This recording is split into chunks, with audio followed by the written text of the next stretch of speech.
조국우체!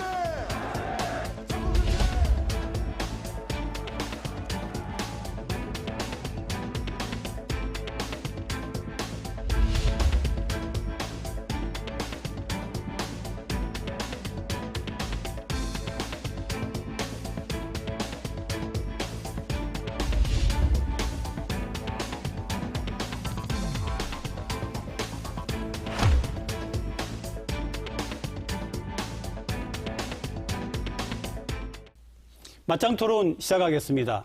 숨가쁘게 달려온 대선 일정이 마무리되었습니다. 오늘 이 시간에는 대선 결과를 분석해 보고요. 다가오는 지방선거도 전망해 보겠습니다. 오늘 두 분 교수 나와 계십니다. 제 오른쪽에는 동아대학의 임석준 교수. 네, 반갑습니다. 네, 제 왼쪽에는 부경대학의 차재근 교수입니다. 네, 안녕하십니까. 네, 자, 우리 이제 다 대선 끝났는데, 그죠? 네. 네, 어떻게 보셨는지에 대해서 먼저 우리 임 교수부터 말씀해 주시겠어요? 네, 아마 수요일 저녁에는 우리 모든 국민들이 밤잠을 설치셨을 거라고 생각을 합니다. 저도 목요일 날 아침에 출근을 하는데 요즘은 코로나 때문에 이렇게 마스크를 쓰고 있지 않습니까? 그래서 유독 눈이 잘 보이는데 이 눈이 부어 있는 분들이 많이 계시더라고요.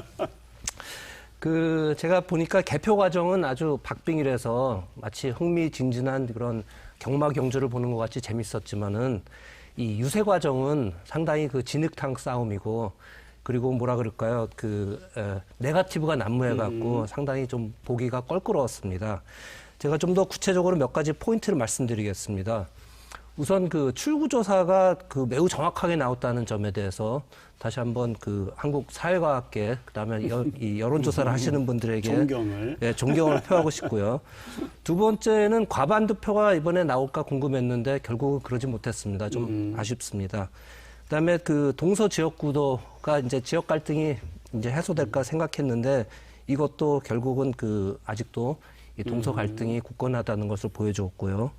그다음에 정말 아쉬웠던 거는 남녀 갈라치기 선거를 했다는 점, 특히 이제 여성 가족부를 폐지해 갖고 20대 젊은 층의 표를 받으려고 이제 국민의힘 쪽에서 이제 소위 나름대로 전략을 썼지만은 그 결과는 오히려 여성표의 이탈을 갖다가 가져왔다는 점이고요. 그다음에 보수 진보가 그동안 10년 주기로 이렇게 정권 교체를 했지 않습니까? 이번에는 이제 5년 만에 교체가 됐는데요. 교체 요인이 뭘까 이렇게 생각해 봤더니 한마디로 얘기하면 이번 정권은 의도는 굉장히 좋았지만은 안 좋은 결과를 가져온 정부가 아닌가 이렇게 생각합니다. 이 서민을 위한 정부를 만들겠다 그랬지만은 이 부동산이 너무나 올라갔고 오히려 서민에게 허탈감을 제공했고요. 그다음에 또 굉장히 아이러니컬한 거는 검찰 개혁을 하겠다고 했는데 자신들이 내세운 검찰총장을 대통령에 단선시키는 그런 결과를 왔다고 생각합니다. 네, 우리 임 교수께서 레포트 하나 쓰신 것처럼 대선 결과를 좋아 이렇게 말씀을 해주셨는데 제가 간단하게 말씀드리면 되겠죠. 네, 우리 차 교수. 예, 저도 거의 새벽 한 3시까지 보다가 저는 더 이상 24만 표에서 고정되어서 이제 이건 변하기 어렵다 생각을 해서 그냥 빨리 제 실속이나 챙기자 이런 생각에서 빨리 잤습니다. 근데 저희 집사람 같은 경우에는 또 깜빡 밤을 새웠더라고요. 네. 그래서 아마 많은 국민들이 밤새워서 아마 보지 않았을까 하는 생각을 합니다. 그만큼 이제 관심이 좀 많았던 선거였고, 그 다음에 또 선거의 결과도 박빙일 거라고 충분히 예측은 했는데 굉장히 박빙으로 나왔다. 이렇게 볼 수 있고, 저는 또 출구조사가 이렇게 정확할 수 있나 이런 생각을 가질 정도였는데, 또 출구조사를 JTBC에서도 또 동시에 했거든요. 그런데 JTBC 출구조사는 또 정반대의 예측을 했기 때문에 국민들 사이에서 아마 그래 JTBC가 맞아야 돼 아니면 방송 3사가 맞아야 돼 이걸 갖고 굉장히 고민을 많이 했을 것 같습니다. 그래서 자기들이 지지하는 후보에 따라서 굉장히 좀 생각들이 달랐을 거다 생각을 하는데 저는 이런 대선은 좀 다시는 안 치러야 되지 않는가 이렇게 정말 네거티브가 난무하고 정책이 실종되고 인물에 대한 평가가 실종돼 버린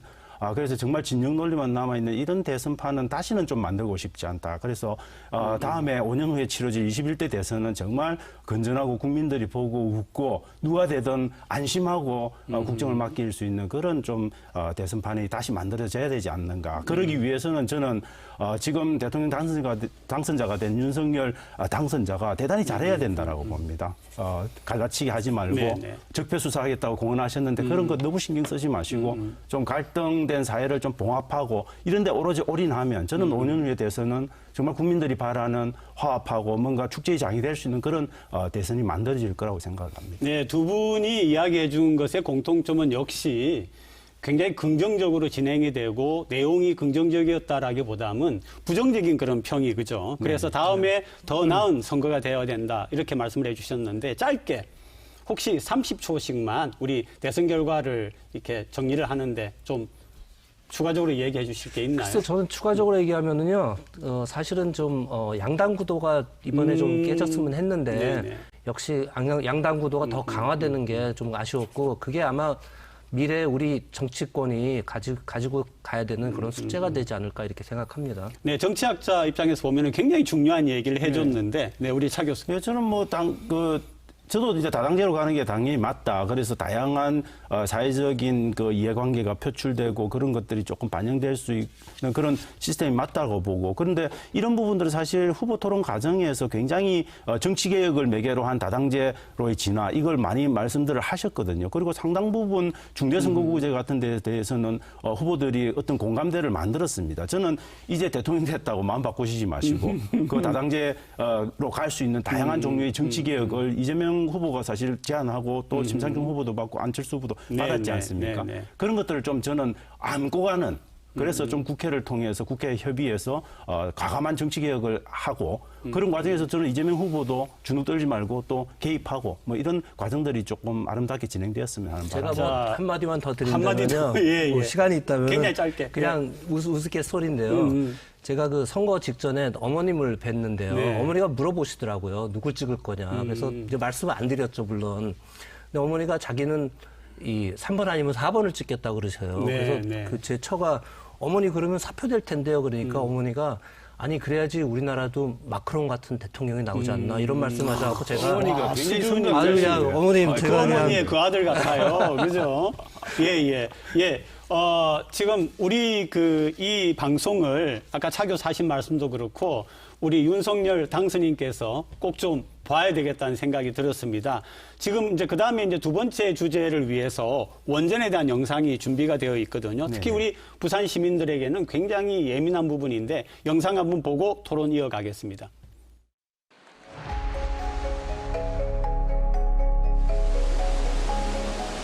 이런 안전성만 보장이 된다면은 원전은 가장 그 탄소 중립적이고 또 경제성이 있는 에너지원입니다. 또 우리가 이런 그 기후 협약에 따라서 그 탄소 중립을 달성하지 않으면 우리 산업 발전도 기대할 수가 없는데요. 국제사회에서 외면당하기 때문에 우리가 이 원전을 도외시할 수는 없습니다. 우리가 그 친환경 그 신재생 에너지도 많이 개발을 해야 되겠지만 함부로 원전을 포기해서는 안 되고 상당한 정도까지는 이제 저희가 또 안전하게 관리하면서 써야 되는데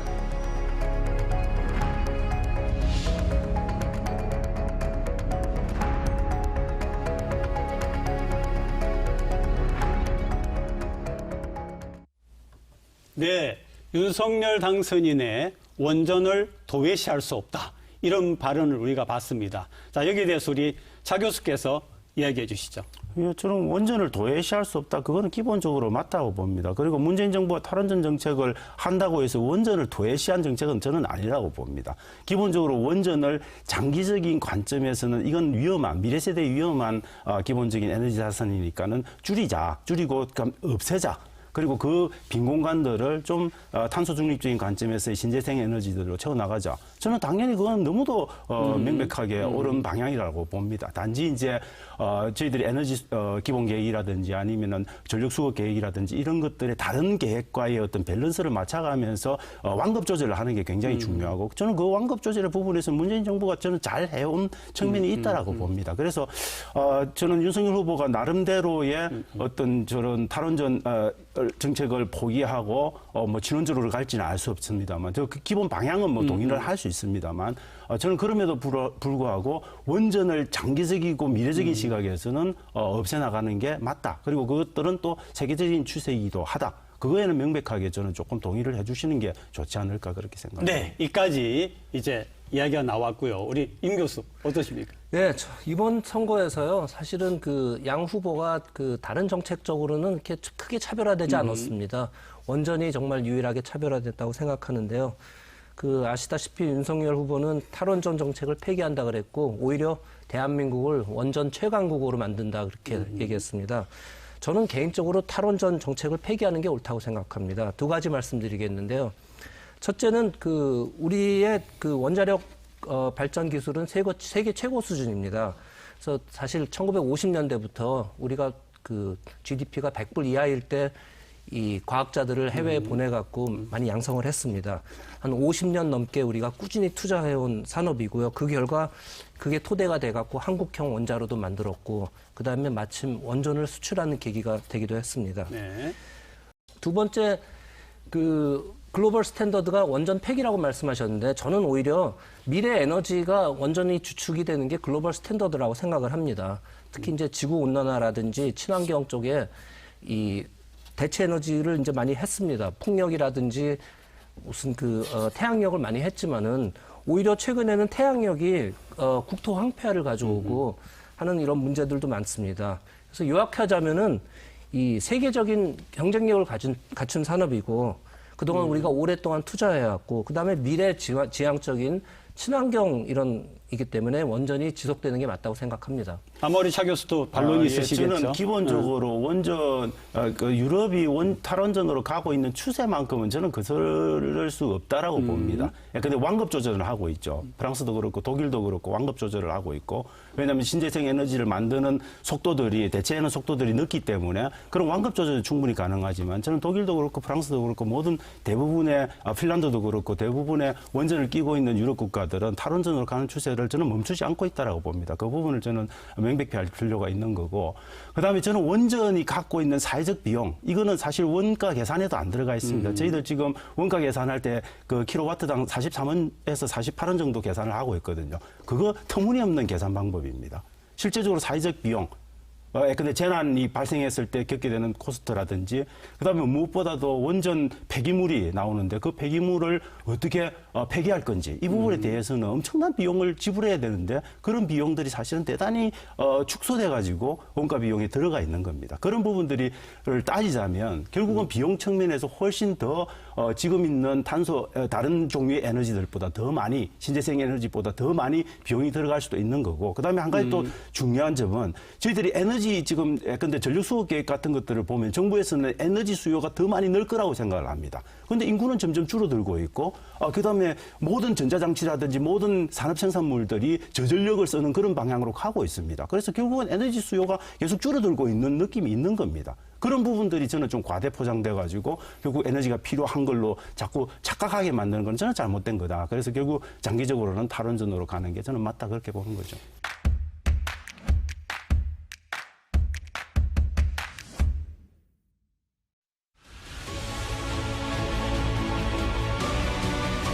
이 부산이, 또 이 부울경 지역이 부산을 중심으로 해서 정말 세계적인 그 해양 도시로, 또 첨단 산업이 뒷받침해주는 세계적인 해양 도시로 부산이 발돋움하는 것은 부산 지역의 그 주민들의 그 이익뿐만이 아니고 대한민국 국가 전체의 그 사활적 이익이 걸려 있는 곳이라고 저는 생각하고 있습니다.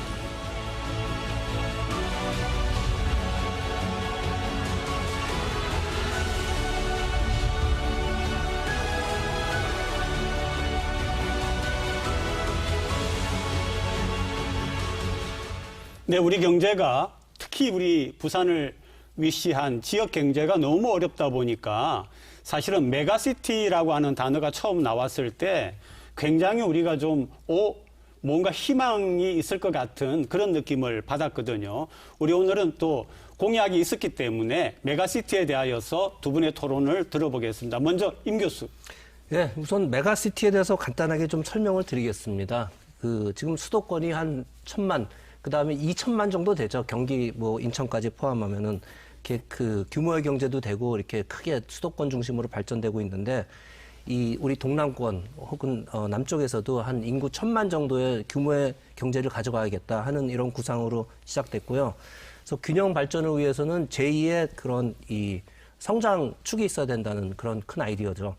안타까운 거는 윤석열 그 당선자의 공약에서는 사실은 메가시티라는 거는 원론적 수준에서만 이렇게 언급이 됐습니다. 아까 화면에서도 보셨겠지만요. 그냥 특별 지자체가 운영되면은 행정 조직을 지원하겠다. 이 정도만 말씀하셨습니다. 이 메가시티는 제가 원론적으로 찬성하지만은 몇 가지 우려되는 점이 있습니다. 이 메가시티가 이번에 그 처음만은 아닙니다. 사실은 이명박 정부 때 2008년에도 그 초광역 경제권이라 그래갖고 이런 시도를 한번 했습니다. 근데 그 당시 왜 처참하게 실패했는가 하면은 사실은 수도권에서 방해해서 실패한 게 아니고요. 이 부울경끼리 서로 합의를 못해서 실패했습니다. 산업에 대한 어떤 산업을 주력할 건가 이것도 합의를 못했고요. 그다음에 특히 부산 지역의 작은 도시들이 부산에 흡수되는 걸 굉장히 두려워했습니다. 그래서 일자리 뺏기고 젊은이들이 다 나갈 거다. 이렇게 돼갖고 합의가 안 돼갖고 실패했습니다. 윤석열 후보가 메가시티 개념을 정확하게 이해하고 그게 얼마나 중요한지를 저는 이해하고 있다고 보기는 어렵습니다. 윤석열 당선자시죠. 그래서 저는 메가시티 부분에 대해서 앞으로 대통령 업무 인수 단계에서 네. 좀 저는 배우셔야 된다. 그리고 그게 얼마만큼 부산, 울산, 경남 지역의 성장뿐만 아니라 대한민국 전체 성장을 견인할 수 있는 정말 성장 동력이 되는지에 대한 자기 학습이 저는 굉장히 필요한 부분이 있다. 그래서 단순하게 행정 통합 차원, 행정 사무를 편리하게 처리하기 위한 그 수준을 넘어서는 메가시티는 정말 대한민국 발전의 경부축이 무너져서 지금 대한민국 성장이 멈춘 거 아닙니까? 그러면 경부축 중에서 부산축을 하나 살리는 그런 굉장히 큰 패러다임의 어떤 담론이다. 이 부분에 대한 인식을 명확하게 하시고 그다음에 정책 입안들을 해나가시는 게 저는 굉장히 중요할 것 같아요. 동남권이 다 같이 좋아지려면은 대구하고의 관계도 우리가 좀 생각을 해야 된다. 이런 말이 있습니다. 그 페미니스트 사이에서 여성의 적은 남성이 아니고 여성이라는 말이 있습니다. 그렇듯이 지방의 적은 다른 지방이 될 수도 있다는 그런 거를 우리가 조심해야 된다. 예. 사실 또 메가시티 이야기를 들을 때 우리 속에는 그거 부울경도 협력이 가능할까 이런 생각을 하고 있는데 현실적으로 쉽지 않습니다. 네, 제가 네, 볼 땐 네. 제일 첫째로 메가시티의 중심 도시를 어디로 입지시킬 건가 갖고 싸울 겁니다. 저는 그런 것들은 대단히 형식적인 거고 오히려 중요한 거는 산업적인 연계. 근데 수소경제를 우리가 활성화시킬 거면 수소경제 산업을 어떻게 울산과 창원이 나눠 가져서 어떻게 연결할 건가. 그중에서 부산은 어떤 역할을 할 건가. 저는 그런 종류의 먹거리와 관련된 큰 그림들을 시민들한테 좀 보일 수 있게 디자인해서 보여주는 것. 그게 저는 부울경 메가시티를 성공시키게 만드는 굉장히 중요한 요소다. 그럼에도 불구하고 대단히 저는 쉽지는 않을 거다. 제가 좀 마지막 소리 하나 드리겠습니다. 제가 메가시티 저도 그래서 인터넷 검색을 해보니까요. 뭐가 뜨는지 알아요? 부동산이 뜨더라고요. 부동산이 벌써. 여기가 메가시티 입지가 될 거니까 그러면서 부동산 사이트가 먼저 뜨는 거예요. 벌써 이 뭔가 이게 정부에서 이렇게 한다 그러면은 이 부동산 업자들이 입지를 하는 게 더 빠릅니다. 접근 방식이 잘못된 거죠. 네, 자, 우리 그 당선인과 관련해서 제가 질문을 드릴 건데요. 아까 원전에 대해서는 윤 당선인께서 탈원전으로 가야 된다가 아니라, 그죠? 원전을 지속하면서 안전을 제대로 해야 된다 이렇게 이야기를 했는데 제가 드리는 짧은 질문에 대답해 주시면 좋겠습니다. 메가시티, 윤 당선인이 대통령 된 이후에 잘 해낼 것 같습니까? 우리 임 교수님. 전 한마디로 힘들 것 같습니다. 아까도 얘기했지만은 중앙정부하고는 일단 기브앤테이크가 돼야 되고요. 이게 우리가 지방에서 무조건 달라고 해서는 안 됩니다. 우리도 많은 노력을 해야 되는데 이 거대한 이런 이 메가시티를 운영할 수 있는 그래서 지자체들의 각각 다른 이익을 통합할 수 있는 큰 조직을 만들어야 되면은 어느 정도 우리 미국으로 얘기하면은 미국이 이 주로 독립했다가 중앙 정부를 만들 때 지방 정부들이 결국 주들이 양보를 하지 않습니까? 그런 양보가 있어야 되는데 과연 우리가 그런 양보를 해낼 수 있을까? 그게 제일 중앙 정부의 관계에서는 그게 제일 어렵고요. 그다음에 지방 정부들 간의 관계에서도 역시 선택과 집중해서 이 양보하지 않을 거라고 생각을 합니다. 그걸 조정할 능력이 없어 보이거나 아니면 너무 어렵다 이런 얘기 같은데 차 교수. 저는 제일 중요한 게 그 능력이라고 봅니다. 결국은 선택과 집중을 해야 되고 그러면 선택을 한 것에 대한 자기 정당화의 논리를 중앙정부가 제공을 해야 되고 그다음에 선택하고 집중하는 대상이 정해졌으면 거기에 정말 다른 지역들과는 구분되는 자원의 융단 폭격을 해야 가능한 겁니다. 저는 그런 것들을 하려면은 대통령이 먼저 왜 메가시티가 중요한가를 이해를 해야 되고 그것과 관련한 자기 정책 의지를 명확하게 세워야 되고 그래서 다른 지방들을 설득을 해야 되고 이게 그걸 도와줌으로써 다른 국가의 모든 부분이 다 잘 살 수 있다. 이걸 명확하게 설득할 수 있는 의지와 능력을 저는 갖추는 게 제일 중요해서 저는 학습부터 하셔야 된다고 봅니다.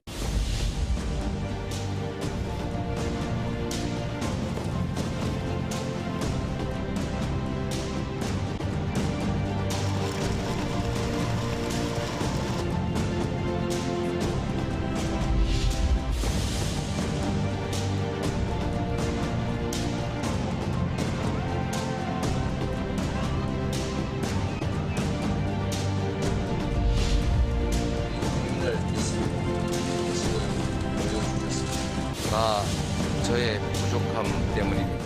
네, 임 교수, 지방선거 다가오고 있습니다. 예, 아까 대선과 지선과의 관계를 말씀드렸잖아요. 뭐 과연 그 대통령의 후광 효과가 있을까 이런 질문으로 받아들이겠습니다. 지금 이 지자 단체장들을 보면은 기초 단체장들을 보면은 부산에서는 16개 구군에서 13대 3으로 되어 있습니다. 지난번에 2018년 선거에서는 민주당이 아주 압승을 했는데요. 이번에 그 대선 결과는 전국적으로는 굉장히 박빙이었지만은 부산만 떼놓고 보면은 58대 38이었습니다. 뭐 쉽게 얘기하면 6대 4 정도의 구도로 갔고요. 네. 아마 제가 생각할 때는 그 기초 단체장들도 6대 4 정도의 구도로 끝나지 않을까 이렇게 생각합니다. 그러면 16명의 13석 대 3석이 이제는 국민의힘 10석, 민주당 6석 정도 되지 않을까 하고 조심스럽게 말씀드려 봅니다. 예, 다음에 맞췄는지 안 맞췄는지 한번 보겠습니다. 이해를 좀 많이 본다. 저는 민주당이 굉장히 많이 내어줄 가능성이 굉장히 높다. 왜냐하면 그럼에도 불구하고 저는 지금 6대 4 정도로 이 결과가 나오긴 했지만 민주당의 어떤 집토끼를 모으는 어떤 그런 결집력이 이번 선거에서 저는 다 나타나지는 않았다고 봅니다. 왜냐하면 그걸 알 수 있는 거는 민주당이 강세인 지역들에 투표율이 낮습니다. 그 말은 뭐냐면 민주당이 충분히 결집을 이끌어내는 노력들을 좀 덜 했다는 부분이죠. 저는 만약에 그런 결집을 위한 노력들을 총체적으로 지방선거에서 한다면 뭐 40한 1, 2% 정도까지도 올라갈 수 있다고 봅니다. 그러면은 가능성이 있는 영역들이 열리는 건데 특히 저는 이제 기장부터 시작해가지고 그다음에 북구, 그다음에 사상, 사하, 영도, 강서 이 정도 벨트 안에서는 충분히 한 두세 명 정도는 나올 수 있을 거다. 그렇지만 그리고 현역 프리미엄도 있지 않습니까? 그런 것들을 가능하면 저는 한 3, 4석 정도까지는 단체장을 가져갈 가능성도 있지만 더 이상 보는 거는 저는 조금 현재 상태에서 무리가. 지금 차 교수 말씀하시는 단체장은 구청장을 말씀하시는 거고 또 방금 전에 낙동강 벨트 우리가 흔히 말하는 걸 중심으로만 가능할 말씀하시는 겁니다. 거죠. 너무 비관적으로 보시는 거 아니에요? 그런데 그렇게 볼 수밖에 없는 구조가 있습니다. 허니문 피리어드 안에 일어나는 지방선거는 100% 그렇고 그다음에 여기가 보수의 심장이라고 할 수 있는 보수 정향의 지지 유권자들이 굉장히 많다는 겁니다. 물론 심판 심리가 한번 대통령 선거를 통해서 해소되긴 했지만 그럼에도 불구하고 저는 밀어주는 대통령 함께 같이 밀어주자 이런 심리가 분명히 있을 거라고 보는데 그럼에도 불구하고 민주당이 완전히 포기할 영역은 아니다. 왜냐하면 저는 지역주의 구도는 서서히 점점 완화되고 있다라고 봅니다. 그래서 그런 어떤 추세 자체에 좀 노력만 더하면 어느 정도는 버틸 수 있을 거다. 저는 그거 관련해 갖고 사실은 그러면 인수위 과정이 굉장히 중요할 거라고 생각해요. 사실 이명박 정부 때는 크게 이겼고 그다음에 너무 자신감에 넘쳐갖고 인수위에서 굉장히 오만함을 보였거든요. 그러면서 곧바로 역풍을 맞았는데 만약에 인수위가 굉장히 겸손하고 그다음에 통합하는 그런 모습을 보여주면은 차 교수님 말씀대로 국민의힘이 크게 승리할 수 있을 거라고 아마 생각합니다. 국민의힘의 처음 코드는 저는 그렇게 갈 가능성이 굉장히 높다라고 봅니다. 지금 나오고 있는 대변인의 말이라든지 아니면 윤당선자의 말을 통해서 나는 건 일단은 겸손 모드로 가자. 그렇지만 저는 그 안에 있는 자신감이 언젠가는 드러날 거다. 그래서 그런 이제 포인트에서는 민심 위반이 조금 일어날 가능성도 있다고 봐야죠. 네, 이제 지방선거 눈앞으로 점점점 다가오고 있는데요. 이제 마지막 남아있는 지방선거의 변수가 뭐가 있겠는가? 특히 우리 부산 지방에서 우리 임 교수 한번 말씀해 주시죠. 지방선거의 변수. 뭐 글쎄요. 제가 볼 때는 아까 조금 전에 말씀하셨듯이 인수위가 제일 변수인 것 같아요. 네. 모든 시선이 거기에 집중돼 있거든요. 그래서 어떻게 담아내나 이걸 보고 있는데 거기서 지방 공약을 잘 이제 펼쳐야겠죠. 그러면 예를 들면 인수위에 부산의 어떤 인물들이 많이 들어가고 이런 것도 변수가 되나요? 그런 것도 변수가 되겠죠. 지금 뭐 장제원 의원이 큰 역할을 할 거라고 이렇게 많이 얘기가 나오고 있는데요.